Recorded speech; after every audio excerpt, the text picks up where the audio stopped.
साधु संघ का क्या घाटा है, साधु संघ का क्या लाभ है? तो साधु संघ सिर्फ और सिर्फ फायदा ही है, कोई घाटा नहीं है, सब बोला जाए तो।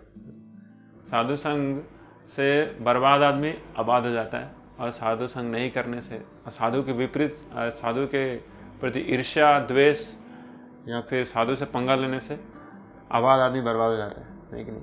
जब श्रील प्रभुपाद जी अमेरिका में थे अपने भक्तों के साथ, जो उस समय मोस्टली प्रभुपाद जी के भक्त अमेरिकन ही थे, प्रभुपाद जी बोला करते थे कि आप लोग जो अमेरिकन हो तो आपके पास क्या है कि आप लोग भगवान को मानते हो, आपके नोट्स पे लिखा रहता है इन गॉड वी ट्रस्ट, लेकिन आपका जो प्रतिद्वंदी है रशिया, वहाँ की सरकार पूर्ण रूप से एथिस्ट है या फिर भगवान को नहीं मानती।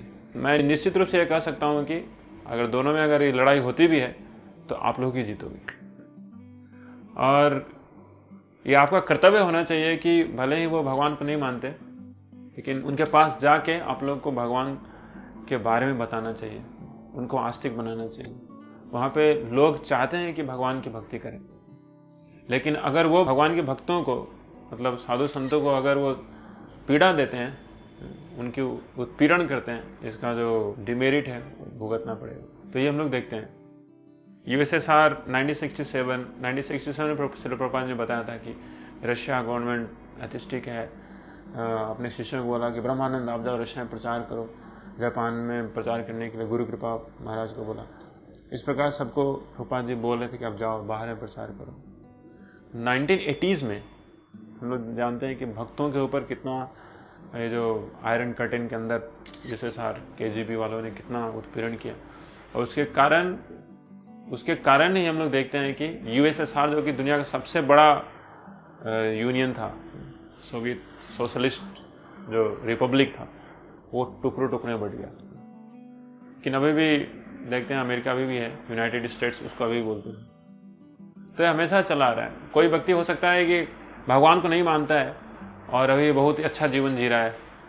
लोग बोलते हैं भगवान को नहीं मानने वाले अधार्मिक लोग अच्छा जीवन जी रहे हैं, लेकिन वो कुछ समय के लिए है। वो उसके बाद फिर समय का जो पलटवार होता है उसमें सब कुछ बिखर जाता है। ऐसा हमने देखा, महाभारत में इतिहास है।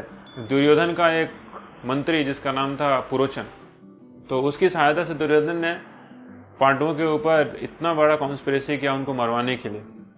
उनको लाक्षागृह में रख के 1 साल तक उनकी सेवा करवा के उन्होंने पूरा हैच किया ये प्लान कि कैसे एक दिन पांडवों को साथ में उनकी कुंती महारानी उनकी माँ को हम जला के राख कर देंगे। लेकिन क्योंकि भगवान के भक्त हैं तो उनको कौन मार सकता है। तो बिल्कुल उल्टा ही होता है। क्या होता है कि पुरोचन जो व्यक्ति इस दुर्योधन नामक इतने मतलब गंदे व्यक्ति का वो एसोसिएट था, उसका संग किया था, पांडवों के जलाने के बदले वो खुद जल के राख जाता है उसमें। और पांडव लोग छुप के किसी को नहीं जनाते हुए, नहीं बताते हुए वो दूर निकल जाते हैं जंगल के रास्ते से, और समझिए दिल्ली से वो जंगल होते होते होते होते बंगाल आते हैं। बंगाल में एक चक्रधाम, और यहाँ पे एक ग्राम में निवास करते हैं, और एक ब्राह्मण के घर में वहाँ पे वो शरण लेते हैं, और खुद 5 पांडव और कुंती महारानी ब्राह्मण और ब्राह्मणी का वेश धारण करके वहाँ पे रहते हैं। क्योंकि वो ब्राह्मण उनको शरण दिया होता है,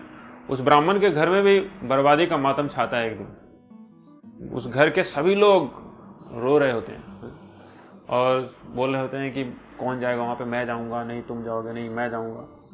तो कुंती महारानी को पता चलता है कि इनके घर में कुछ ना कुछ बहुत बड़ी आपदा आ चुकी है।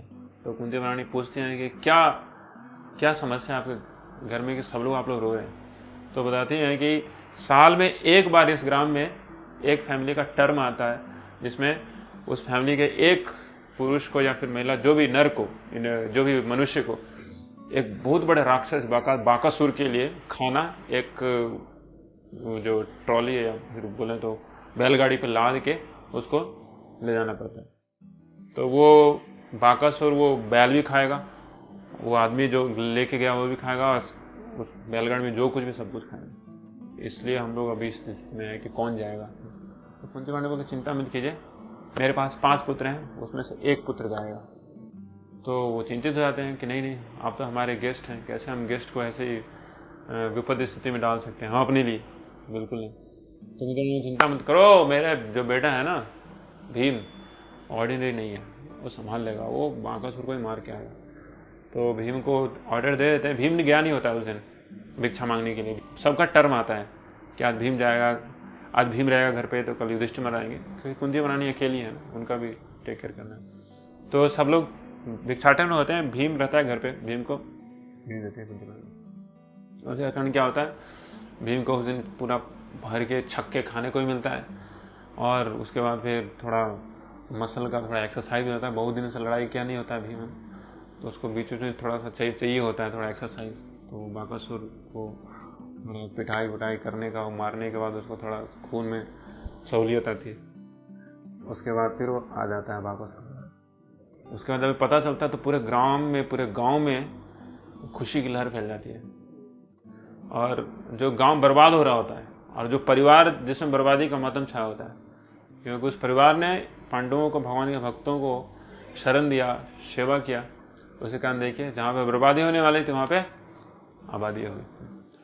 तो ये भगवान के भक्तों को सेवा करने का ये गुण है, जो कि आप सेवा करते समय शायद पता ना चले कि इतना, लेकिन आप फ्यूचर में देखेंगे कि बहुत बहुत मेरिट मिलता है भगवान के भक्तों को सेवा करके।